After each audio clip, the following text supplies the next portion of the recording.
Welcome to Fluxedo Junction. I'm Scott Kuchler. Each episode, we bring you the best music of all genres from throughout the world, and this week we'll be speaking with jazz pop band Karma's Tea. Comprised of musician and composer Mike Desroches on keyboards and singer-songwriter Mystina Sol on vocals, Karma's Tea skillfully merged contemporary jazz with the sultry essence of R&B, creating an enchanting musical experience that draws inspiration from a diverse range of artists, including Erika Badu, Correa, Stevie Wonder, D'Angelo, Alicia Keys, Miles Davis, Fiona Apple, Sting, and Snarky Puppy. That diversity is no surprise when you consider the pedigree of the musicians. Mystina Sol also fronts the multi-platinum group Cult Jam, and Mike Desroches has toured nationally in a variety of bands, including the Skynyrd Legends Tour. Let's get things started then with one of their most recent releases. Here's Karma's Tea with a song called Kiss You, here on Fluxedo Junction.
Thank you again both for joining us. I'm really excited to have you here.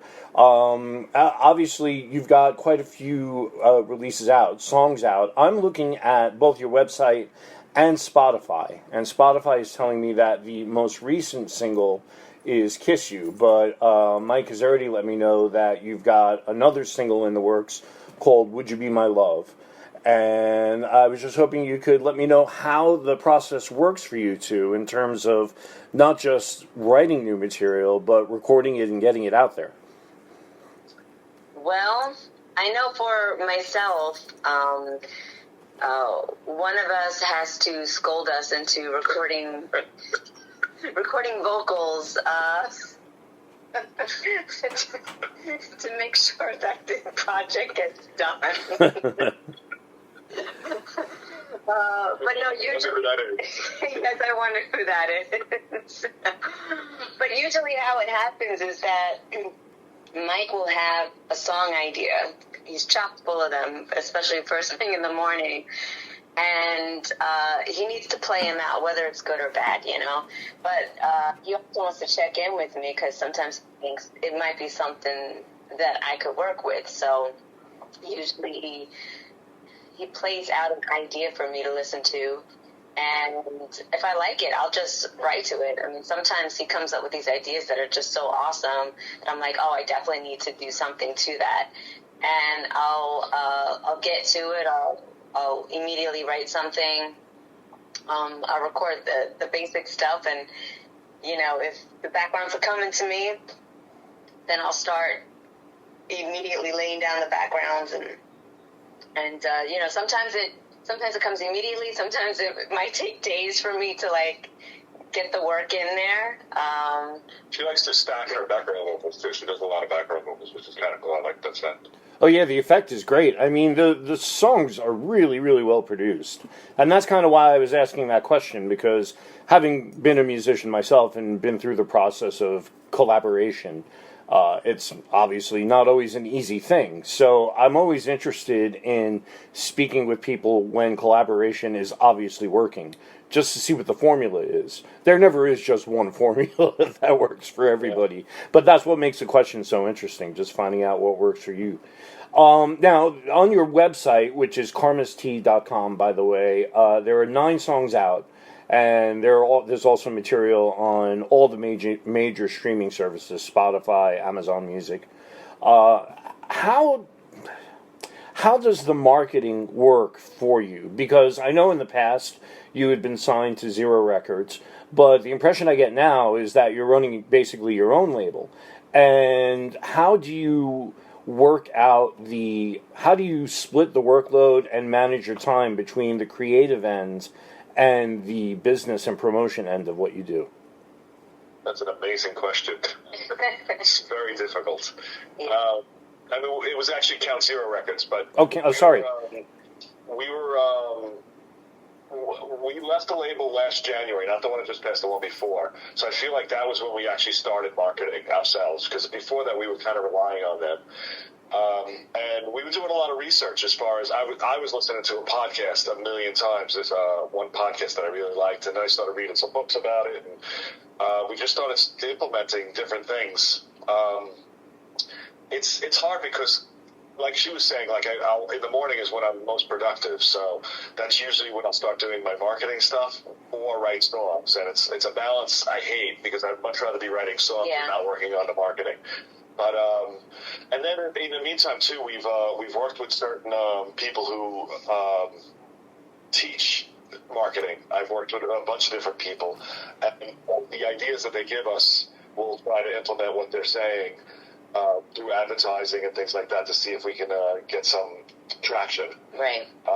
So that's pretty much it. It really is just a crapshoot every morning. Like, what are we going to work on today? What are we going to work on? Yesterday we met with a marketer who was, gave us some great ideas. So this morning I was kind of excited to work on some of his ideas. So it's really something, that's how it works. Yeah.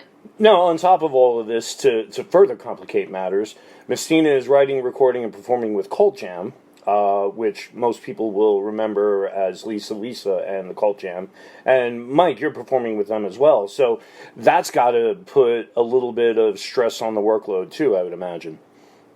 Well, I think that's more for her. I mean, I don't do a lot with them. I just perform with them. So, but she's writing and recording and going out to the city, once a week to meet with them and whatever, either they're recording or rehearsing or writing. So for her, I'll let you. I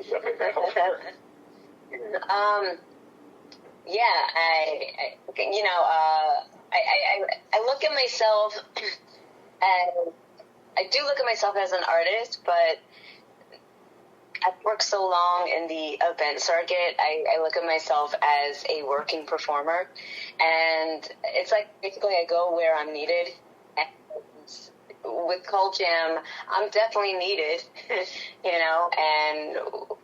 and they utilize my talents to help with their brand and everything like that. And sometimes I guess it can get a little murky as far as trying to balance the workload and all that kind of stuff. I think the difference is that they have more of a public profile.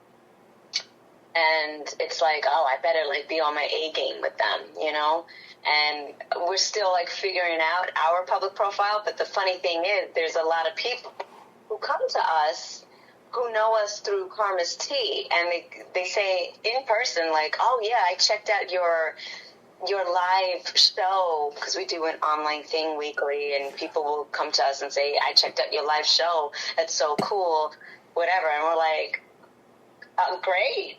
why didn't you say something in the chat? But yeah, so it's interesting to try to find that balance between the two groups and everything like that. But, you know, I figured any one of our successes amounts to, because if there's like a Karma's Tea gig, sometimes I'll utilize the guys from Cold Jam to come to that gig and to help us out with that. So it's kind of like a shared experience with both of them. Yeah, like that.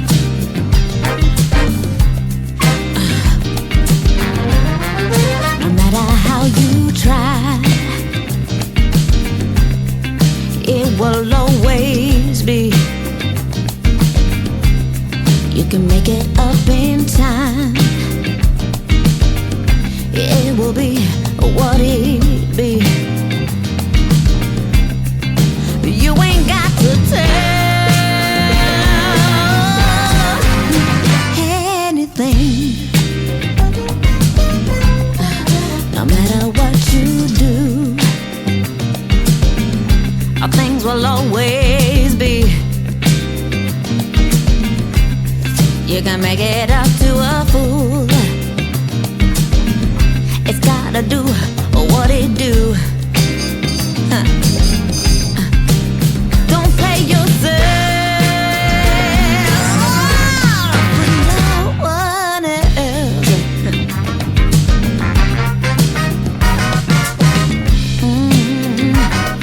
Yeah. Oh yeah. Ooh. And I can't tell what it's gonna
Now, you already brought up what I was just going to kind of bring up myself, which is you do a Facebook Live show every Wednesday at 8 p.m. Eastern Time.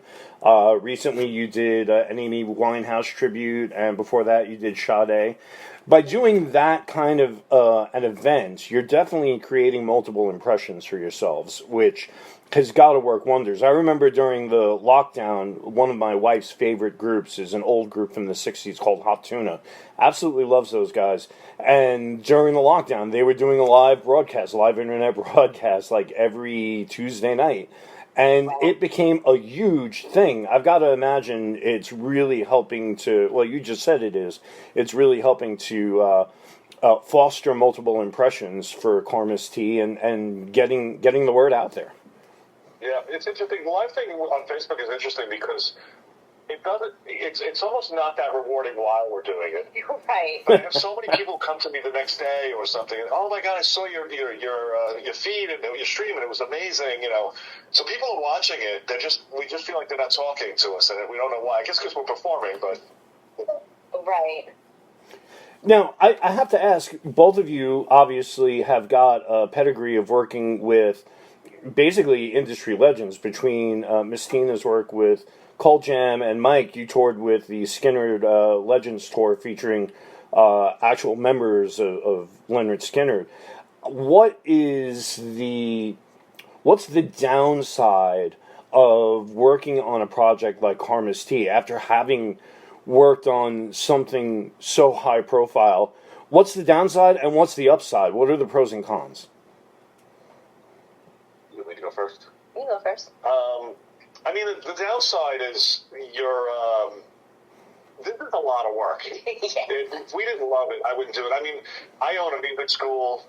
I went to college. I got my bachelor's degree, and you can think of some other projects that were just huge projects, and if nothing is in comparison to the amount of time that I spend on Karma's Tea. It's literally it's every part of my life every day, and it's just so much work. I wish there was more reward, and hopefully, as we're getting better and better, because we're getting, more and more popularity, hopefully it'll pay off. That's kind of the hope. The upside for me is just, I love it. To me, it wouldn't even matter if, tomorrow nobody listened anymore. I do love writing, recording, performing, so it's just, for me, that's the reward itself, but, so. Well... sorry. Yeah, no, I was going to ask you to sort of follow up on that question with your side of the answer. Yeah, well, for me, Karma's Tea came first before Cult Jam. So to me, I utilize what I've learned as a songwriter in Karma's Tea and utilize it towards Cult Jam. I mean, before that, I was doing my own thing, having just producing my own songs and everything like that. But, that also was like a lot of work. It's a lot of work to do it by yourself. And I think the pro for me in working with Mike as a group is that now we have each other.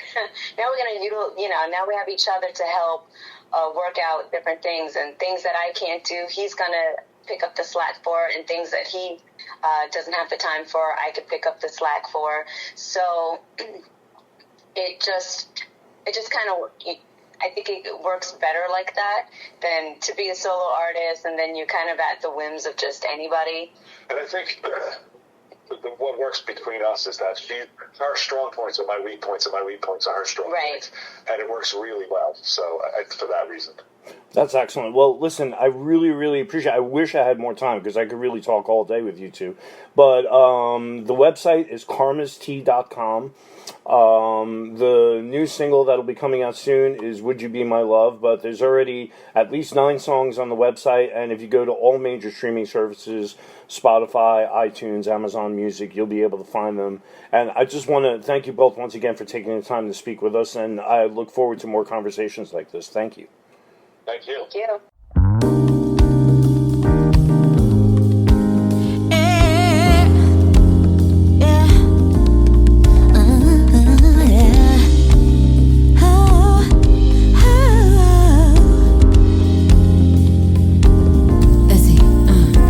I got loving on a rainbow.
but it's not celebratory. You see, this ain't easy. Your friends don't understand. You're not happy to find the love has been a search and rescue. To find the kind is what I've got to be on the line to be. I continue. The rest fighting you. They don't want you together. What do you do when you're all the world is fighting you? They don't want you together. This is a time to be roaming free with open arms as you are just catching me. A child sweet time has knocked me off course. Set pieces around no time like a tower that it does. You see, this ain't easy. My friends don't understand how it's beating. To find the love has been a search and rescue. To find the kind is what I've got to be on not to be. Continue,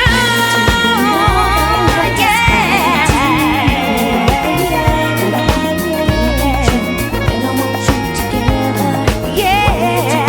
All around, They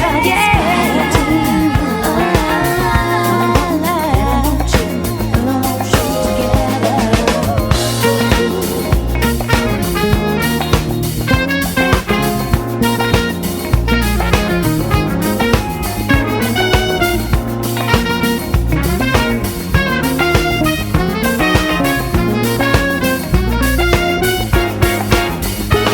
You see, you know it ain't easy. Your friends don't understand. You're unhappy to find the love has been a search and rescue. To find your kind is what I got to be on not to be. Continue to know the rest fighting you. They don't want to have you together. They don't want.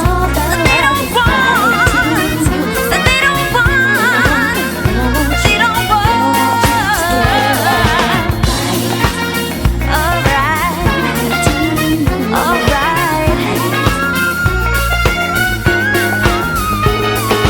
What are you doing? All the world is fighting you.